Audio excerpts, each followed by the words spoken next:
menyatakan terdakwa Ferdi Sambo SH MH, menyatakan terdakwa Putri Chandrawati menjatuhkan pidana kepada terdakwa tersebut oleh karena itu dengan pidana mati. Menjatuhkan pidana terhadap terdakwa Putri Chandrawati dengan pidana penjara selama 20 tahun. Menjatuhkan pidana terhadap terdakwa Richard Eliezer Budiang Lumiu dengan pidana penjara selama 1 tahun dan 6 bulan.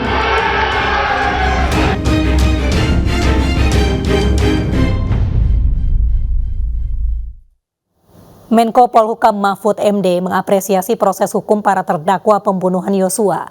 Menurut Mahfud, hakim telah mampu bersikap independen dan terhindar dari tekanan publik.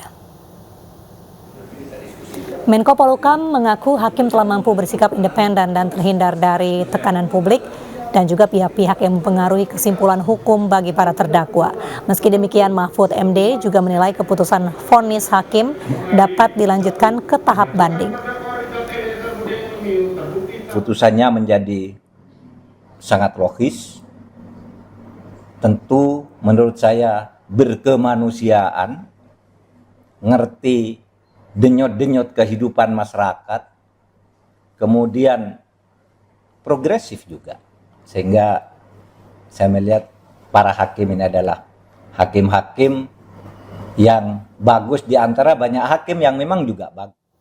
Hukuman mati untuk Ferdi Sambo menemui celah. Pasalnya akan ada KUHP baru yang akan disahkan yang bisa mengubah putusan itu menjadi berkurang atau tidak berubah sama sekali.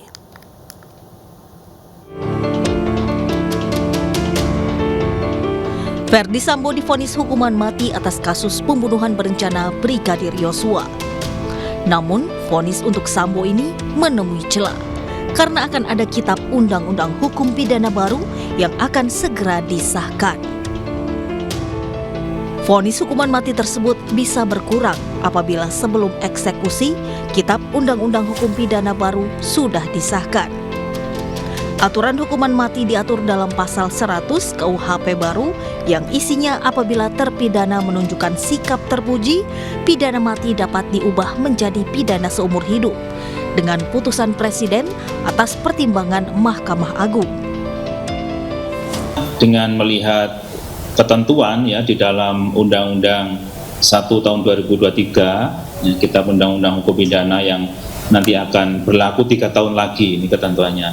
Kita tidak hanya bisa serta-merta melihat di pasal yang 100-an, ya saya bilang 100-an karena di situ ada beberapa pasal yang terkait. Tapi kita perlu melihat ketentuan dalam pasal 616. Ya. Dalam ketentuan pasal 616 di Undang-Undang 1 2023 tentang KUHP, disebutkan bahwa pada saat undang-undang ini mulai berlaku, tindak pidana yang sedang dalam proses peradilan menggunakan ketentuan undang-undang ini.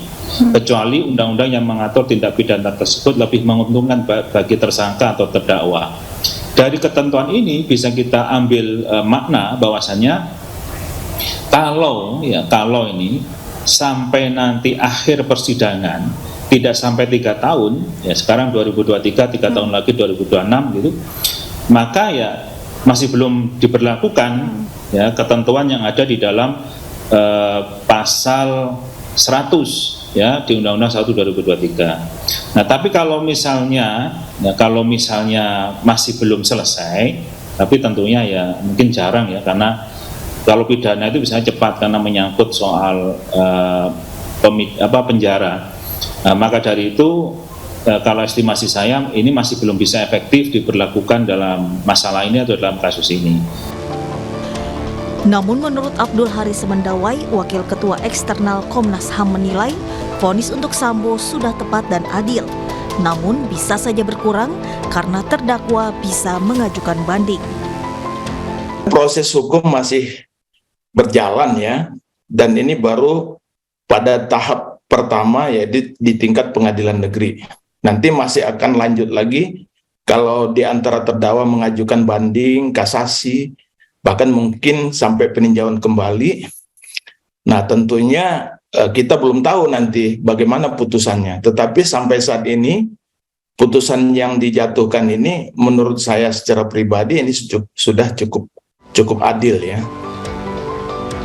Banyak hal yang menjadi pertimbangan majelis hakim untuk memutuskan vonis terhadap para terdakwa. Beda vonis disesuaikan dengan peran masing-masing. Tim Liputan iNews melaporkan. Verdi Sambo bukanlah orang pertama yang dijatuhi hukuman mati di Indonesia. Sebelumnya ada beberapa yang dijatuhi hukuman mati seperti Amrozi, Mary Jane hingga Freddy Budiman. Menjatuhkan pidana kepada terdakwa tersebut oleh karena itu dengan pidana mati. Hukuman mati tengah menanti mantan Kadif Propam Polri, Verdi Sambo. Jenderal Bintang 2 itu telah terbukti sengaja membunuh ajudannya, Brigadir Yosua. Jenderal Bintang 2 ini telah terbukti sengaja membunuh ajudannya, Brigadir Yosua. Hukuman mati merupakan salah satu hukum yang diberlakukan di Indonesia. Hukuman ini berlaku untuk kasus pembunuhan berencana, korupsi, terorisme, narkoba, dan perdagangan obat-obatan terlarang. Hukuman mati menjadi salah satu pidana paling kontroversial dan banyak diperdebatkan. Namun Verdi Sambo bukanlah orang pertama yang mendapat hukuman mati di Indonesia. Sebelumnya ada beberapa yang dijatuhi hukuman mati. Trio dalam bom Bali pada 12 Oktober 2002, Amrozi, Ali Gufron, dan Imam dihukum mati. Eksekusi mati Amrozi dan Imam dilakukan tim Polda Jawa Tengah pada 9 November 2008 di Nusa Kambangan, sedangkan eksekusi Ali Gufron terjadi 1 hari sebelumnya. Rahim Akbaje Salami jadi salah satu terpidana kasus penyelundupan heroin di Indonesia pada 2015. Saat dijatuhi hukuman mati, ia sempat mengajukan gerasi tetapi ditolak oleh Presiden Jokowi. Pelaksanaan eksekusi mati warga Spanyol ini berlangsung 29 April 2015. Sementara kasus Mary Jane Veloso mencuat 2010. Ia ditangkap di Bandara Yogyakarta karena ketahuan membawa 2,6 kg heroin. Gerasi Mary Jane lagi-lagi ditolak Jokowi. Ia pun dijadwalkan untuk dieksekusi mati pada 29 April 2015, namun di detik-detik akhir eksekusinya batal dan masih menanti kepastian hukum. Masih dari kasus narkoba, ada Freddy Budiman yang tak pernah jera. Setelah sebelumnya tertangkap tahun 1997, ia kembali tertangkap menyelundupkan 500 gram sabu-sabu pada 2009. Akhirnya ia dieksekusi mati di Nusa Kambangan 29 Juli 2016. Pemerkosa 13 santriwati di Bandung, Heri Wirawan, dijatuhi vonis hukuman mati usai kasasinya ditolak.